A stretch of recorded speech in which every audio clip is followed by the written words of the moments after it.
भगवान के संबंध में श्री कृष्ण समझाते हैं कि जो सारे संसार का स्वामी है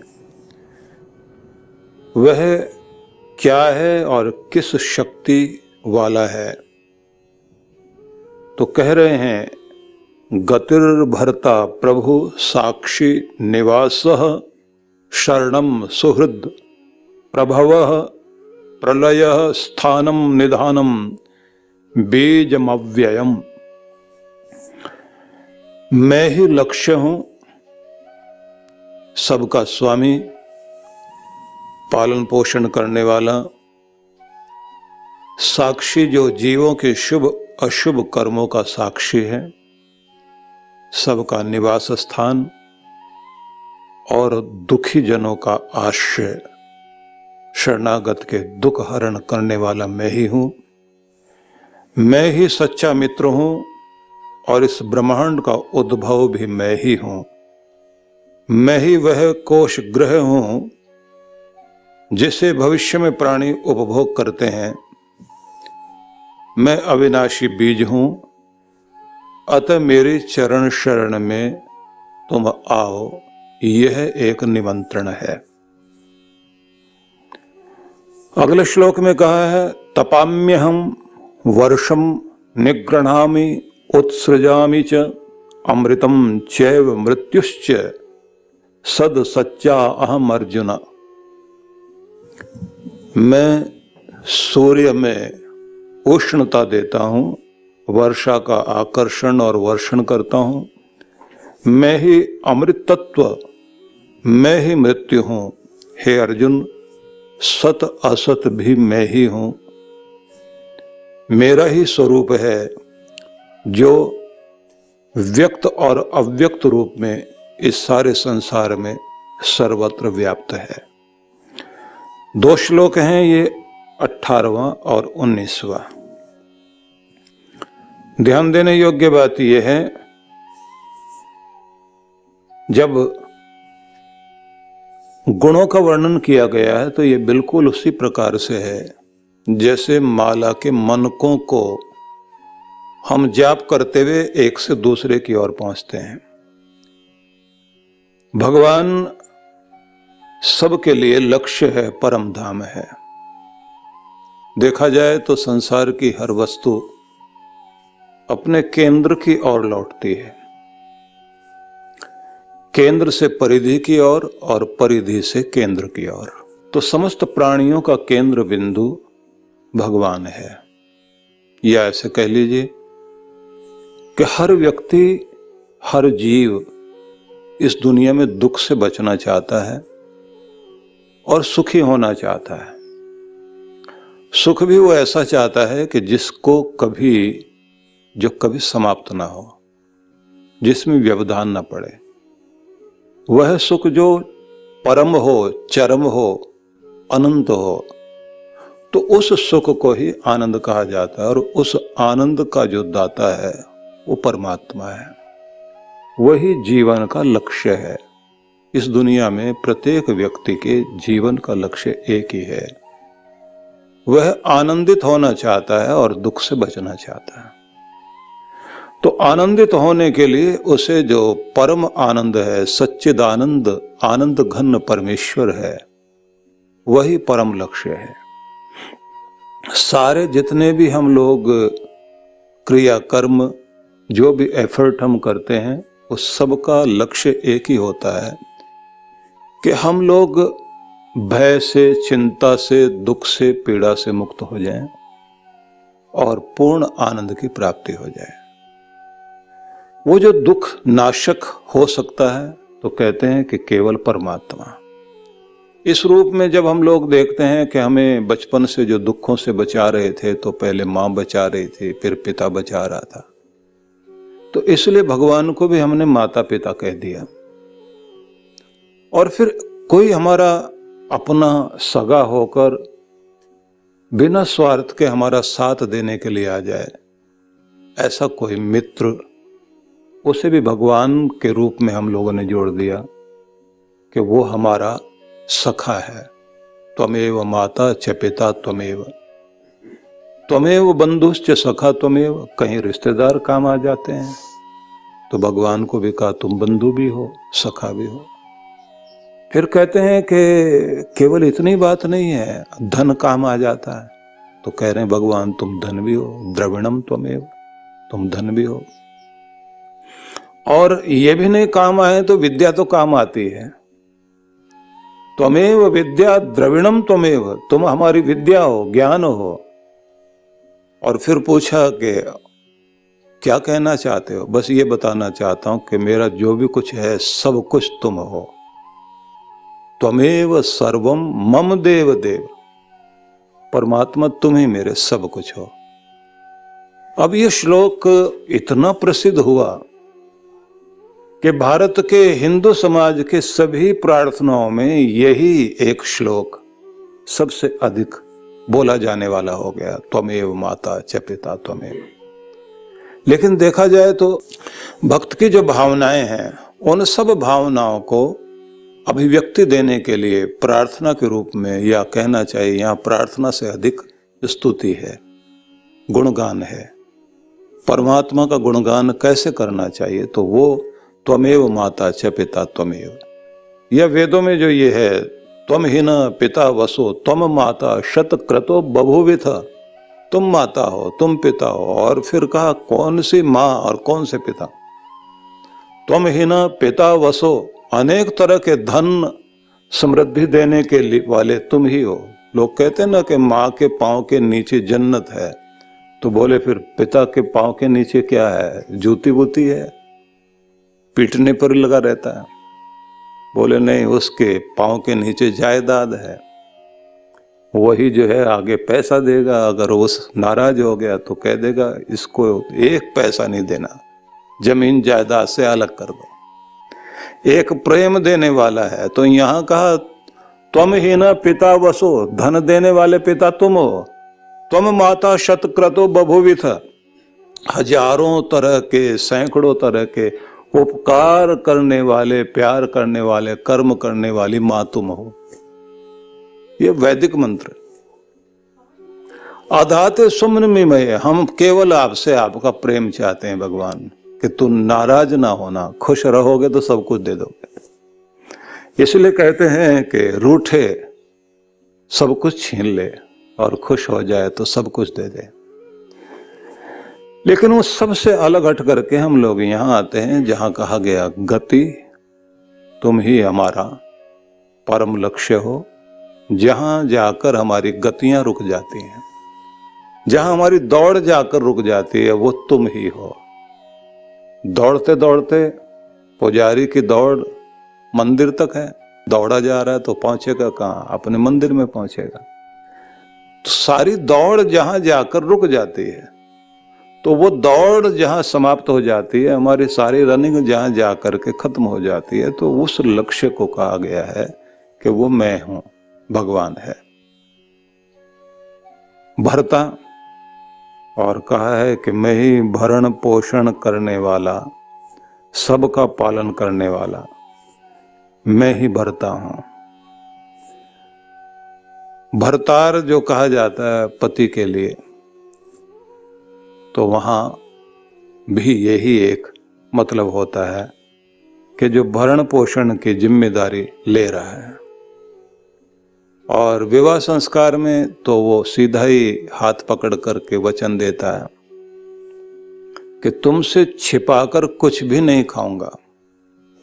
गृभणामि ते हस्तम मया पत्या जरदष्टिर यथा सह, जीवन भर के लिए मैं तुम्हारे हाथ को पकड़ता हूं।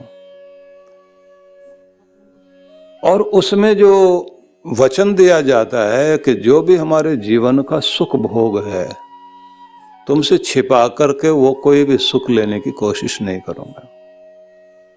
फिर साथ में कहा है कि हमको रिश्ते में बांधा है परमात्मा ने, प्रजापति ने ही नियुक्त किया है। तो वहां जो है वो भरतार की एक संज्ञा मिलती है कि भरण पोषण की जिम्मेदारी मुख्य रूप से पति की है। तो इसका मतलब ये नहीं है कि पत्नी कुछ नहीं करेगी, तो खाना नहीं बनाएगी तो भरण पोषण कैसे होगा। तो सार में हम लोग फिर वहीं चलते हैं, क्योंकि इधर उधर ना हो जाए विषय से। जो सारे संसार का भरण पोषण करता है वो है भरता, और कहा है कि मैं ही सबको बांध के रखता हूं, मतलब समस्त परिवर्तनों के प्रवाह को एक धारा में जो बांध के रखता है। संसार में हर समय परिवर्तन हो रहे ना, ये दुनिया हर पल बदल रही होती है, जिसको बौद्ध दर्शन में, उनकी फिलॉसफी में, बुद्धिस्ट लोगों की जो फिलॉसफी है उसमें एक शब्द कहा जाता है जिसको क्षणिकवाद कहा जाता है। क्षणिकवाद एक ही चीज बताता है कि संसार में हर क्षण परिवर्तन है। तो एक संसार में सांस लेने के साथ ही जब दूसरा सांस आप लेते हो तो पहला संसार खत्म हो गया, मतलब बदल गया। अब दूसरे में सांस ले रहे, इतना तेजी से संसार बदल रहा है। मतलब जिस नदी में आप डुबकी लगाते हो तो डुबकी लगाकर गर्दन जैसे बाहर निकाली तो उसी समय में दूसरी डुबकी लगाने तक पहली नदी बदल गई, पानी बह गया आगे। समय तेजी से आगे बढ़ रहा है। सांस ली, अभी लेकर के छोड़ी है और दूसरी सांस लेने लगे, इतनी देर में दुनिया बदल गई। मजा यह है कि आदमी के अंदर इस बदलाव के कारण ही मन में तरह तरह के परिवर्तन की चाह होती है, इसलिए वो बहुत जल्दी उबता है। किसी भी एक चीज में उसका मन थोड़ी देर के लिए आनंद लेता है, उसके बाद में एकदम वहां से हट जाता है। और जब व्यक्ति अपने मन को, जो उबने वाला मन है, उसे कहीं एक जगह केंद्रित करना शुरू कर देता है, तब कहते हैं कि संसार में तो प्रत्येक क्षण आपको बदलने वाली चीजों में अपना मन रमाना पड़ता है, लेकिन जैसे ही आप अपने मन को केंद्रित कर लेंगे तो जो न बदलने वाली शक्ति है, तब तुम्हारा संबंध उससे जुड़ेगा। और उससे संबंध जुड़ने का मतलब है कि आपके अंदर एक प्रेम और आनंद का संचार होना शुरू हो जाएगा, वर्ष बहना शुरू हो जाएगा। इसलिए मन को कहीं ठहराना आसान तो नहीं है, लेकिन अगर ठहर गया तो ये कमाल की बात होती है, फिर उसी में इसको रस आने लग जाता है। जिन लोगों को कठिनाइयों से भागने की आदत होती है, वो जितना भागते जाते हैं हर जगह कठिनाई, भागते रहो, कठिनाई से भागिए और कठिनाई और बढ़ती जाएगी। और कठिनाई को पहले हल करने में लग जाइए तो फिर आप देखेंगे हर चीज सरल। जूझ जाए आदमी, मुश्किल वाली चीज के साथ पहले जुड़ जाए। जहां मन नहीं लगता हो वहीं मन लगाओ पहले। जो स्वाद वाली चीज है वो तो आपको खींच ही रही है। आगे जब अगले श्लोक आप पढ़ेंगे तो उसमें यही एक बात समझाई गई है।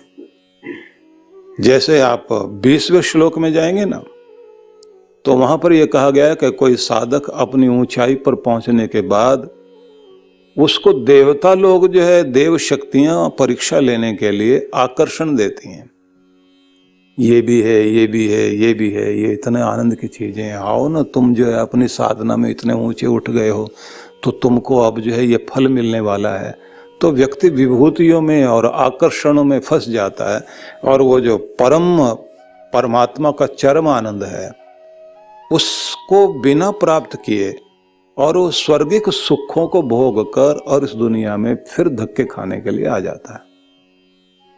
आगे जब श्लोक पढ़ेंगे आप तो उसमें यही दर्शाया। तो आकर्षण व्यक्ति को खींच करके अपनी तरफ ले जाते हैं गिराने के लिए। जैसे कुछ लोग करते हैं ना, तारीफ कर करके फिसलाते हैं आदमी को। तो जैसे कोई तारीफ कर रहा होता है ना, तो कोई समझदार पास से गुजर रहा तो कहता है क्यों बांस पर चढ़ा रहा भैया, क्योंकि ये बेचारा कितनी देर ऊपर चढ़ेगा, वहां से पटक करके जब नीचे गिरेगा तो लोगों को जो है बांस पर चढ़ाना और फिर बांस खींचने में बड़ा मजा आता है। इसलिए ये ध्यान रख लीजिए कि आकर्षण एक ही तरह के नहीं है। प्रशंसा भी अपने आप में एक आकर्षण है, और बड़े बुरे लगते हैं वो लोग जो सही सही बात कह दें। बच्चों को जैसे ही वो 15, 16, 18, 19, 20 के होने लग जाते हैं, माँ तारीफ कर रही होती है और पिता उसको डांट रहा होता है।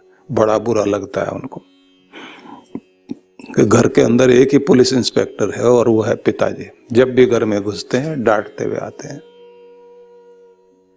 और वो ये चाहते हैं कि ये इस समय अगर बिखर गया और गलत तरफ चला गया, इसकी जिंदगी जो है दुख भोगेगी। क्योंकि झूठी तारीफ करने वाले लोग बहुत मिलेंगे बाहर, लेकिन सीधी राह पर चलाने वाला नहीं मिलेगा। एक नियम होता है कि जब घोड़ों को साधा जाता है तो जो ठीक चलने वाले घोड़े होते हैं उसके साथ बिगड़ैल घोड़े को साथ लगा करके दौड़ाते हैं। और वो कमाल की बात है कि वो टेढ़ा मेढ़ा तो जरूर चलेगा, सीधा आगे नहीं चलेगा। और उसको फिर मारते हैं पीछे से, सीधा चल।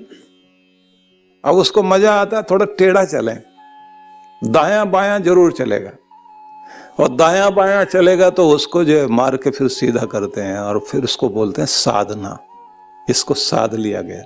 जब वो सध जाता है उसके बाद में फिर आप देखिए घुड़सवार को लेकर कैसे कहां से कहां पहुंचता है। बिगड़ैल घोड़े बनना आसान है, जंगली घोड़े बने रहना आसान है, लेकिन कोई साधक मिले, साधने वाला मिले, तब जिंदगी कीमती बनती है। और इसके लिए कहना होता है, जैसे वो कहा जाता है ना कि गुरु के शरण में जाए शिष्य तो हाथ में समिधा लेकर जाए। वो समिधा लेकर जाने का मतलब यही है, समित पाणी जिसको कहा है ना, श्रोत्रियम ब्रह्मनिष्ठम। जो श्रोत्रिय ब्रह्मनिष्ठ है उसके पास जाओ समित पाणी होकर के, हाथ में समिधा लेकर के जाओ कि तुम अग्निपुंज हो, ज्योतिर्मय हो। तुम अग्निपुंज में मैं ईंधन बन करके आया हूं, तुम्हारे हवन कुंड में गिरने के लिए और जलने के लिए, और मैं पूरी तरह से तैयार हूं। गीली लकड़ी नहीं हूं, घुन लगी हुई लकड़ी नहीं हूं कि जिसमें धुआं उठेगा। तुरंत अग्नि पकड़ूंगा, आप जो सिखाओगे मैं सीखूंगा। यहीं आकर कहना होता करिष्ये वचनम तव। जब अर्जुन कहता है हे कृष्ण अब मैं पूरी तरह तैयार हूं आपके वचनों का पालन करने के लिए, यह बड़ा महत्वपूर्ण है। इसलिए मैंने आपसे यह कहा कि हम किसी लक्ष्य तक पहुंचने के लिए अपने आप को तैयार करें। परमात्मा लक्ष्य है और वही सबको बांध कर रखता है, क्योंकि समस्त परिवर्तनों के प्रवाह को एक धारा में बांध कर रखने वाला परमेश्वर है। इसलिए उसको कहा गया है भरता। सारे संसार में हर पल परिवर्तन हो रहे हैं, घटनाओं का प्रवाह, इसी को संसार कहते हैं। जहां हर पल कुछ न कुछ बदल रहा है, घटनाएं घट रही हैं, बदलाव हो रहा है, परिवर्तन हो रहे हैं। उस बदलाव के हिस्सों में उसका अंग बनकर हम भी जी रहे हैं। इसलिए ये निश्चित नहीं किया जा सकता कि जीवन ऐसे ही चलेगा। कितना भी बड़ा भविष्यवक्ता आ जाए, नहीं बता सकता कि जिंदगी ऐसे ही चलेगी। कह दिया जाएगा कि कुछ बीच में उतार चढ़ाव आएंगे। यहां तो हर पल उतार चढ़ाव आते हैं। इस जिंदगी है इसी का नाम, जीवन का रूप ही ये है। आप देखते हैं कि समुद्र में जैसे लहरें उठती हैं, उठेगी गिरेगी, उठेगी गिरेगी। आपका भी अगर कार्डियोग्राफ लिया जाए, हृदय की गति का ग्राफ लिया जाए, तो आप देखेंगे उसमें भी लहर ऊपर नीचे उठ रही है। उसमें देखते हैं लहर इस तरह से जा रही है, और अगर मर जाए आदमी तो तब ग्राफ जो है ऐसे उठता हुआ चलता हुआ नहीं नजर आता, सीधी एक सपाट लाइन।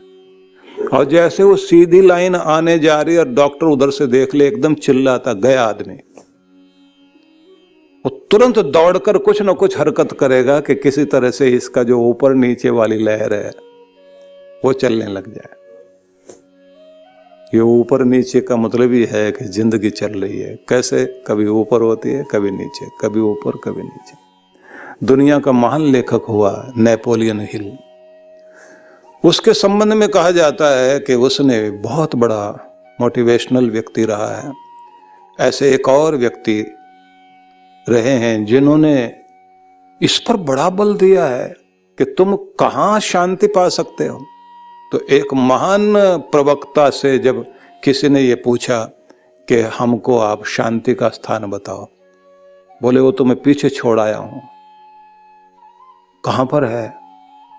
और मेरा कार्यक्रम समाप्त हो जाए तो फिर ले चलूंगा। तो जिसने पूछा था उसने बार बार कहा कोई शांति वाली जगह जहां चैन मिल जाए लेके चलिए। बोले मेरी गाड़ी में बैठो, भी चलता हूं। वो कब्रिस्तान में लेकर गया, बोले ये है जगह शांति वाली, यहां किसी को कोई दिक्कत नहीं है, जितने मुर्दे पड़े हुए हैं बिल्कुल शांति से पड़े हुए हैं। इसलिए उर्दू के शायर ने जो ये कहा ना कि जिंदगी है कश्मकश, जीवन संघर्ष है, मौत है कामिल सुकून, जब मर जाओगे बस असली शांति वहां है। शहर में है शोर और शर, जहां शहर नगर दिखाई देगा, शोर शराबा सुनाई देगा, मकबरा खामोश है, और जहां कब्रिस्तान है वहां आपको मौन सुनाई देगा, कुछ भी नहीं। जहां जिंदगी चल रही है वहां तो शोर रहेगा, जहां जीवन है वहां उतार चढ़ाव रहेगा, जहां आप जी रहे हैं वहां रोज यही ऊंची नीची स्थितियां चलेंगी। जिसको योगी लोग कहते हैं कि चित्त में लहरें उठ रही हैं हर्ष की और शोक की, जिसको कहावतों में कहा गया है कि इन दो आंखों में एक में आंसू है एक में मुस्कान है, इसी के साथ जीना पड़ेगा। अगर तुम कहो कि दोनों आंखों में खुशियां भर जाएं तो ऐसा नहीं है। अगर दोनों आंखों में खुशियां आ भी गई तो फिर दोनों ही आंखों में दुख भी आएगा साथ साथ। यही उतार चढ़ाव है, इसी के साथ चलना होता है। तो कहा है कि जो समस्त परिवर्तनों के प्रवाह को एक धारा में बांध कर रखे, ऐसा भरता, ऐसा संसार का भरण पोषण करने वाला और नियंत्रण करने वाला मैं ही हूं। तो गति में, भरता में। अब मैं व्याख्या नहीं करूंगा, नहीं तो ये एक एक शब्द में ही हमारा जो है ना एक पूरा समय चला जाएगा। थोड़ा थोड़ा हम विचार करते चलते हैं। अगला शब्द उन्होंने कहा प्रभु, मैं ही स्वामी हूं, जिसको कहते हैं कि सबका मालिक एक। तो मतलब एक ही मालिक। एक मालिक का मतलब हुआ कि जिसकी चीजें जिसके पास लौटेंगे। वाली वारिस बोलते हैं ना लोग, तो कोई वाली वारिस है यहाँ? कौन संभालने वाला व्यक्ति है, किसकी जायदाद है? तो इसको उपनिषद में जो आपका प्रसिद्ध मंत्र बोलते हैं, ईशा वास्यमिदम सर्वम यत् किंच जगत्याम जगत, वो यही है। सारे जगत में व्याप्त एक ही सत्ता इसके स्वामी बनकर कार्य करती है। कहा गया कस्य स्वित धनम, ये धन किसी का भी नहीं है, और अगर है तो कह मतलब प्रजापति, उसी का ये धन है। मागृधा, लालच करके गिद्ध की दृष्टि रख करके दुनिया में मत जियो। अगर जीना है तो उपभोग करना है, लेकिन त्याग पूर्वक।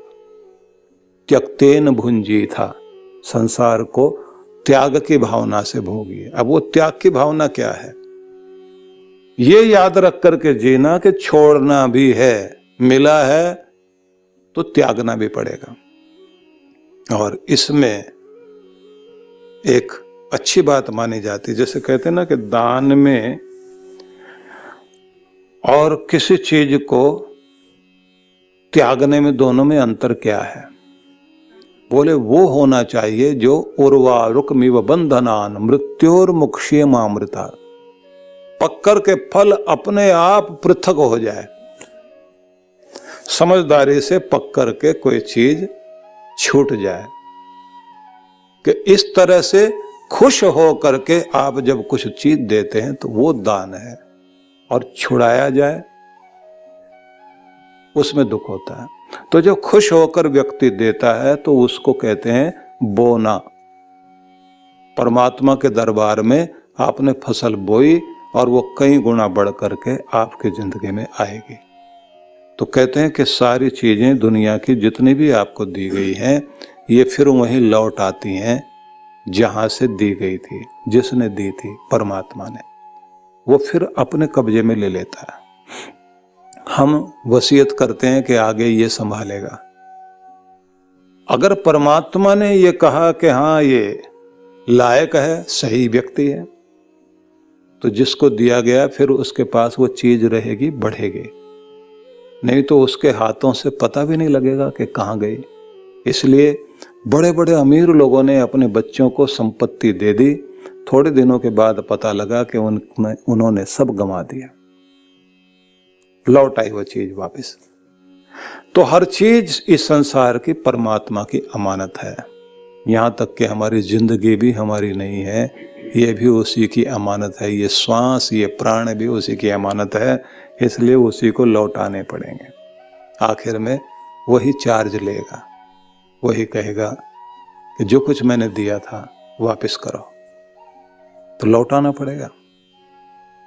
तो इसको कहा है कि त्यक्तेन भुंजिता, त्याग की भावना याद में रखना। अगर ये याद रहेगा तो फिर कोई भी आदमी रुमाल बिछा करके ट्रेन की सीट पर कब्जा करने की कोशिश नहीं करेगा। कमाल के लोग देखें, रुमाल रख कर के सीट के ऊपर ये कहता है, बाथरूम में गया वापस आया और वहां देखा तो दूसरा आदमी बैठ गया, बोले मेरा रुमाल रखा था यहाँ, ये जगह मेरी है। व्यक्ति को कब्जा जमाने की आदत है। और कमाल यह है कि यह कहा गया है कि सबका प्रभु मैं हूं, कब्जा किसी का भी नहीं है, सबके कब्जे तोड़वा देता हूं। बड़ी गवर्नमेंट है ना वो, परमात्मा से बढ़कर के गवर्नमेंट बड़ी कौन सी है? जो कुछ दिया जाता है सब छुड़वा दिया जाता है, आखिर में दे दिया जाएगा बिना सिला कपड़ा, उसी को ओढ़ के जाएगा आदमी। और घर के लोग तो सारे अंगूठियां, कड़े, घड़ी सब निकाल लेंगे, चाबी सबसे पहले निकालते हैं, क्योंकि अगली वाली पीढ़ी कब्जा जमाने वाली, जिसको भगवान कहते हैं ना जा निकाल करके ला, लेकिन उनके पास भी रहेगा नहीं रहेगा ये कुछ नहीं कहा जा सकता। इसलिए सबका स्वामी एक ही है, चीजें जिससे मिली हैं वहीं लौट भी जाएंगे। तो बीच का समय एक है जिसमें आपको उपभोग करने के लिए चीजें दी है। कहा इनके मालिक मत बनना, पर इनका आनंद जरूर लो, इनकी रक्षा जरूर करना, इनका ध्यान जरूर करना। संसार को अपना समझकर प्रयोग करो, धर्मशाला तो मत समझ लेना। धर्मशाला को गंदा करने में सब लगे होते हैं, क्योंकि ये सब सबकी है, सराय है। जैसे लोग जो है वो रेलवे का जो विश्राम स्थल होता है ना, विश्राम गृह होता है, सारी मूंगफलियों के छिलके वहीं मिलेंगे आपको। हर आदमी अपनी अपनी निशानी वहां छोड़ के जाता है कि हम यहां बैठे थे तो कुछ ना कुछ कूड़ा डाल के जाएं। जानवर भी कहीं बैठेगा तो पूंछ हिला करके जगह को साफ करने की कोशिश करता है, लेकिन कमाल का है ये दो पांव वाला जो मनुष्य है, इसको मैं जानवर नहीं कह रहा हूं, लेकिन जो भी कुछ ये है ऐसी निशानी जरूर छोड़ के जाएगा कि जिससे आदमी का पता लग सके कि माँ बाप ने कितना भी सिखाया होगा, मैनर्स नहीं है। सब कुछ हम कोशिश कर लें, लेकिन छुड़ाने वाली जो ताकत है वो परमात्मा है, सब कुछ वापस लेगा। इसलिए कहा गया संसार का उपभोग करिए, प्रयोग कीजिए। संसार धर्मशाला नहीं है, लेकिन ये बात जरूर समझ लेना कि धर्मशाला जैसा रूप तो जरूर है। यहाँ आकर आप ठहरे, ये होटल जैसा रूप है, आकर के आपको अधिकार दिया गया, रहिए, कमरा नंबर अलाट करा दिया गया, उसमें आप रह रहे हैं, वहाँ का आनंद ले रहे हैं, और जैसे ही वक्त पूरा होगा छोड़ के जाना पड़ेगा। इसको एक और बड़े लेखक ने, यूरोपियन लेखक है, उसने लिखा, उसकी बात मुझे बड़ी पसंद आई। उसने कहा कि एक बच्चा है जो खिलौनों से खेल रहा है और बड़ा आनंदित है, और इतनी देर में हेड नर्स आ गई, या मां कह लीजिए। उसने आते कहा बेटा ये सब खिलौने रख दो, सोने का समय हो गया, और वो लेकर के चली जाती है। वो पीछे मुड़ के देखता जरूर है, मेरे खिलौने रखे हुए हैं, जाने वाला कोई भी आदमी होता दुनिया से पीछे मुड़ के देख रहा होता है, ये मेरा मकान, ये मेरी दुकान, ये मेरा घर, ये धन दौलत, ये गली मोहल्ला, सब मुड़ के देखते रहिए। लेकिन आखिरी नींद लेने का समय हो गया ना, वो छुड़ा देगा। इसलिए सबका स्वामी एक ही है और वो इतनी बड़ी शक्ति है कि हर किसी को इस दुनिया की हर चीज को छोड़कर जाना होता है। इसलिए अगला शब्द जो कहा ये माला की तरह से है कि मैं ही परम लक्ष्य हूं और मैं सबका भरण पोषण करता हूं। फिर आगे कहा सबका मालिक हूं। फिर साथ में कहा लेकिन एक बात है, साक्षी हूं, तुम्हारे कर्मों में दखलंदाजी नहीं करता। वो बड़ा कमाल का श्लोक है ये, पूरा पूरा अगर पढ़ेंगे आपको बहुत मजा आएगा। मैं साक्षी बन करके बैठा हूं, तुम कुछ भी कर रहे हो, अच्छा करो बुरा करो, मैं सिर्फ देखता हूं। साक्षी किसे कहेंगे? घटनाओं को घटते हुए समीप से जो देखने वाला व्यक्ति है, लेकिन वो घटना में लिप्त नहीं है, अलिप्त है, वही साक्षी है। तो भगवान हमारे समस्त शुभ अशुभ कर्मों के साक्षी बन करके बैठे हुए हैं हमारे सामने। उसके सामने सब कुछ घटित हो रहा है, लेकिन हाथ पकड़ता नहीं, रोकता नहीं। ये बिल्कुल उसी तरह से है कि परीक्षा भवन में जिस तरह से विद्यार्थी परीक्षा दे रहे हैं और उनमें परीक्षक का बेटा भी बैठा है परीक्षा देने के लिए, और परीक्षक न उसे अच्छा कह रहा है न बुरा कह रहा है, बस वो देख रहा है, मदद भी नहीं करता। जो सवाल नहीं आता, जो उसको प्रश्न नहीं आता, उसका उत्तर देने के लिए वो कान के पास जाके बताएगा नहीं, क्योंकि उस समय वो परीक्षक है। भगवान जो है समस्त घटनाओं का, हमारे कर्मों का साक्षी बना हुआ। तो ये कड़ी बना करके, पूरी श्रृंखला बनाकर समझाया गया कि मैं ही सबका लक्ष्य हूं, सबका भरण पोषण करता हूं, सबका मालिक मैं ही हूं। लेकिन ये ध्यान रखना, मैं तुम्हारे किसी भी कर्म में दखलंदाजी नहीं करता। हाँ, ये बात सच है कि मैं साक्षी हूं, गवाह मैं हूं, विटनेस मैं हूं, मेरे सामने तुम सब कुछ कर रहे हो। व्यक्ति कहता है कि अब तो डर लगता है आपसे, भगवान आप हर चीज देख रहे हो। तो आगे उन्होंने फिर एक शब्द कह दिया, निवासः। चराचर जगत का निवास स्थान मैं ही हूं। कैसा निवास स्थान? जहां सब सुरक्षित रहें और जहां सबका अस्तित्व बना रहे, जहां सबकी पहचान बनी रहे, जहां आप अपने आप को सुरक्षित महसूस करें, वो मैं ही हूं। कि तुम ऐसा मत समझ लेना तुम्हारे कर्मों को देख रहा हूं, साक्षी हूं, गवाह बन गया हूं, मेरे सामने तो तुमने ये सब किया था, तो इसलिए डर मत। मैं ही शरण हूं, मैं ही निवास हूं, तुम्हारे अस्तित्व को, तुम्हारी हस्ती को और तुम्हारी सुरक्षा को, उसको निवास देने वाला मैं ही हूं। और इतना कहने के बाद उन्होंने फिर कह दिया, शरणम, शरण में ही हूं। अब व्यक्ति कहता है, महाराज जी ये बात नहीं समझ में आया, ये बात समझ नहीं आई है, ये शरण कहा है आपने। बोले इसका मतलब होता है हर दुखी का आश्रय मैं ही हूं। सूरदास ने एक भजन गाया जिसमें एक भाव है कि मैं जहाज पर बैठा हुआ वो पंछी हूं जो समुद्र में चलने वाला जहाज है, दूर दूर तक पानी है। उड़ के जाऊं भी तो कहां जाऊं, क्योंकि कितना भी उड़ लूं इस विशाल समुद्र को तो पार कर नहीं सकता। आखिर में आकर के थक हार करके वापस आना पड़ता है और तुम्हारे पास ही आके बैठना पड़ता है, क्योंकि तुम ही शरण हो। दुखियों का आश्रय परमात्मा, जो दुखी जनों का मतलब समुद्र में नाविक के लिए बच कर के अगर समुद्र की लहरों में तैरने भी लग जाए तो आखिर में उसको दौड़कर अपने जहाज में ही आना पड़ेगा, वहीं तैर करके वापस आना पड़ेगा, वहीं बैठना पड़ेगा कि बस यही जगह है, यहाँ और कोई बचाने वाला नहीं। इस पूरी दुनिया में सुरक्षा देने वाला कोई और नहीं, सबका शरण भगवान। तो कहा कि मैं ही शरण हूं। बड़ी प्यारी कड़ी है ये।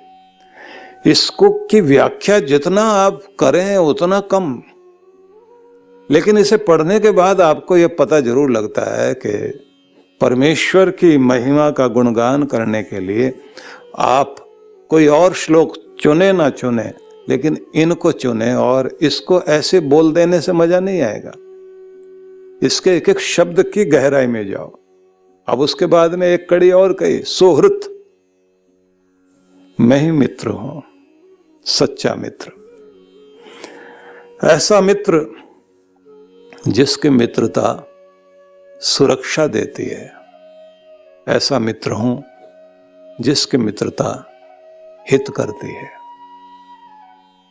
मित्र शब्द को देखें तो मित्र शब्द बनता इमिदा स्नेहने धातु से, और यहां सुहृत शब्द है। हृदय को जो पसंद आए, दिल को, हृदय को जो छुए और जो हमारा हित करने वाला, जो हमेशा हितकारी है, भला करे, मित्र वही है जो व्यक्ति को बुराई से, दुख से, पीड़ा से बचाए और सुखी करे। तो ऐसा मित्र तो परमेश्वर ही है। अश्मन्वती रीयते समरमध्वम प्रतरता सखायः, ये मंत्र है, वैदिक मंत्र। दुनिया है एक पथरीली, तेज गति से आवाज करते हुए बहती हुई नदी है। इस संसार को पार करने के लिए मित्र है परमात्मा। उसकी शक्ति से, उसके सहारे से ही हम इसे पार कर सकते हैं। लेकिन उन्होंने भी एक शर्त रखी है, अत्रा जहीमो अशिवा। अशिवान जो भी कुछ है इस दुनिया में अकल्याणकारी है, बोझ है, उसको यहां छोड़ के फिर इस नदी को पार करना।